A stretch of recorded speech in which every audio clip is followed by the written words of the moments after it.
warahmatullahi wabarakatuh. Kembali lagi dengan Bunda Erni di pembelajaran bahasa Indonesia masih tentang pidato persuasif. Sekarang kita masuk di part 2 KD 3.1. KD 3.1 sekarang untuk part 2 menelaah struktur dan ciri kebahasaan pidato persuasif tentang permasalahan aktual yang didengar dan dibaca. Adapun tujuan pembelajaran kali ini yaitu siswa dapat menelaah struktur pidato persuasif tentang permasalahan aktual yang didengar dan dibaca. Yang kedua, siswa dapat menelaah ciri kebahasaan pidato persuasif tentang pidato yang sudah dibaca dan didengar. Kemudian anak-anak, apakah kalian pernah lihat seorang yang berpidato? Seperti kepala sekolah yang sedang berpidato pada hari kemerdekaan 17 Agustus dan dilaksanakan pada waktu upacara. Ya, anak-anak, sekiranya kalian pernah lah mendengar Bapak Kepala Sekolah kita berpidato ya pada waktu upacara. Kemudian anak-anak, hari ini Bunda kasih pengertian lagi atau kasih pemahaman lagi apakah pidato itu. Sudah bisa kalian lihat di situ bahwa pidato adalah sebuah kegiatan berbicara di depan umum untuk menyatakan pendapatnya atau memberikan gambaran tentang suatu hal. Dan pidato biasanya digunakan oleh seorang pemimpin untuk memimpin dan berorasi di depan banyak anak buahnya atau halayak ramai. Kemudian persuasif adalah berarti mengajak, membujuk atau menyuruh. Ya, itu anak-anak yang sudah pernah kita pahami di pertemuan sebelumnya.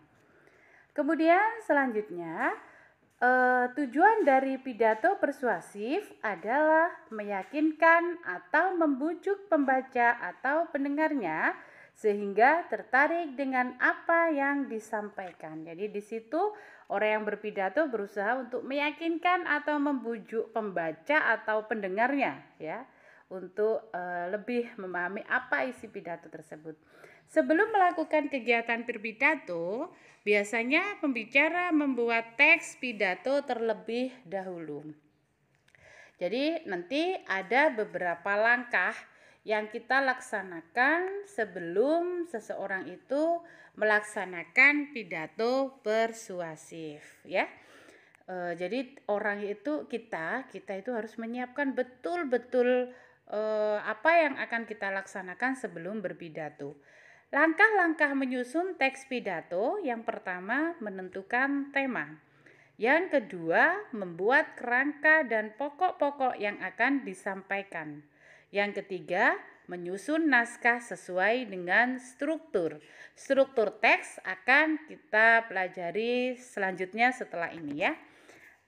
Jadi pertama harus menentukan tema. Temanya apa dulu kita harus tahu. Jadi tema itu penting sekali untuk pidato. Yang kedua kerangka. Kerangka itu poin-poin atau inti dari pidato. Misalkan nanti yang berhubungan dengan struktur yang akan kita pelajari selanjutnya. Pertama selanjutnya ya anak-anak ya, struktur teks pidato persuasif. Jadi ada beberapa komponen yang akan kita bahas di struktur teks pidato persuasif kali ini. Oke, untuk komponen atau struktur teks pidato pertama yaitu pembukaan. Pembukaan, kalau yang part 1 dulu Bunda mengatakan pendahuluan sama pembukaan. Pertama adalah salam pembuka ya. Kemudian yang kedua ada setelah salam pembuka, yang kedua ada ucapan penghormatan. Yang kami hormati, salam pembuka bisa assalamualaikum dan seterusnya. Ucapan penghormatan biasa yang kami hormati berupa sapaan. Yang ketiga ucapan syukur ya. Kemudian yang kedua ada isi pidato.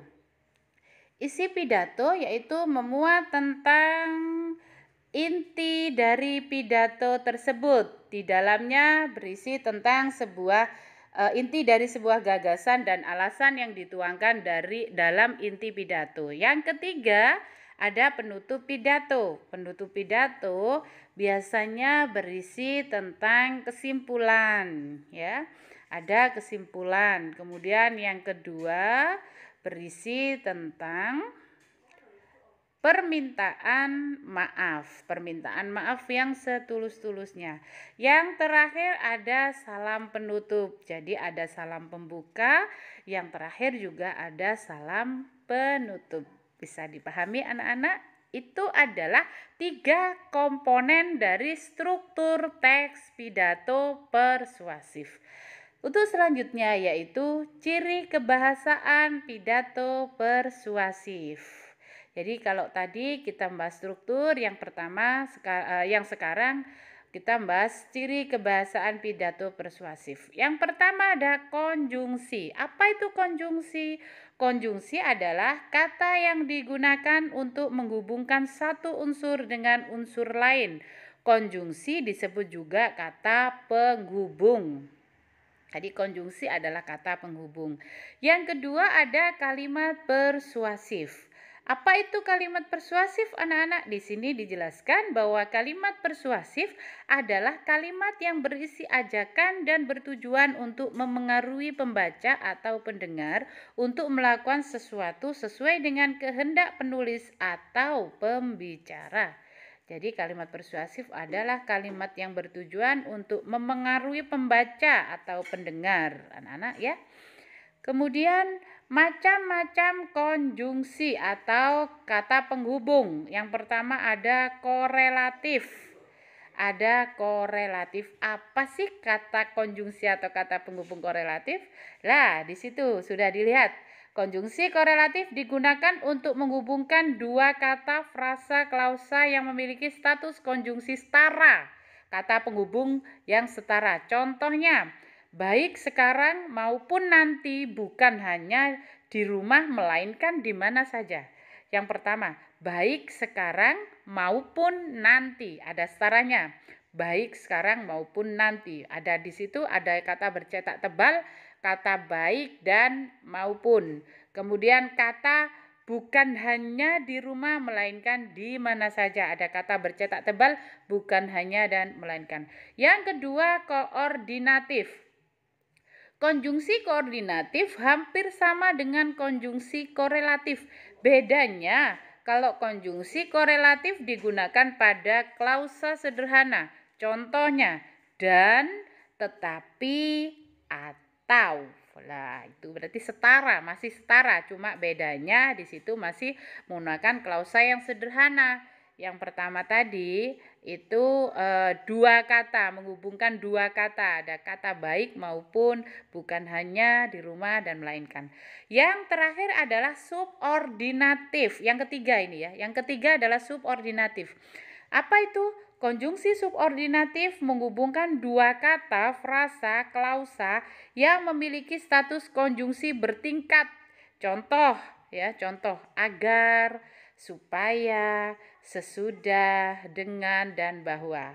Lah, jadi di situ ada contoh konjungsi subordinatif agar, supaya, sesudah, dengan, dan bahwa. Kemudian yang keempat, antar kalimat, konjungsi antar kalimat. Apa itu konjungsi antar kalimat?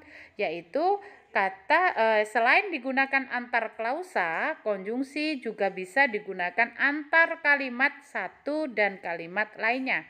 Contoh, dengan demikian, sebaliknya, selanjutnya, namun, walaupun demikian. Dan itu adalah contoh-contoh dari konjungsi. Ada 4 tadi ya yang kita bahas ya. Ada korelatif, ada koordinatif, ada subordinatif, ada antar kalimat. Anak-anak mohon dipahami dari konjungsi tadi. Kemudian sekarang ciri-ciri kalimat persuasif. Yang pertama yaitu bertujuan untuk membujuk, mengajak, dan mempengaruhi seseorang.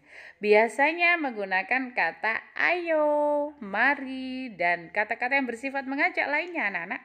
Marilah, ayo kita gerakkan 3M dan seterusnya. Oke. Biasanya menggunakan tanda seru. di akhir kalimat. Jadi itu anak-anak ya, ciri-ciri kalimat persuasif. Kalau yang di awal tadi kalimat konjungsi, kata konjungsi.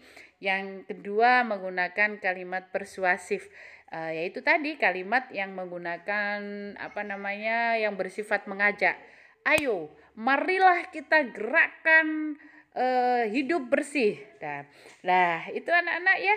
Untuk pembelajaran kali ini tentang pidato persuasif, yaitu yang mempelajari tentang hari ini kita mempelajari tentang pidato persuasif, struktur teks pidato persuasif, dan ciri kebahasaan teks pidato persuasif. Oke, sampai di sini dulu anak-anak. Alhamdulillah dan tetap semangat. Semoga kalian dalam keadaan sehat walafiat, tetap ikhlas dalam menjalani apa adanya. Jangan lupa klik tombol subscribe. Oke, terima kasih. Wassalamualaikum warahmatullahi wabarakatuh.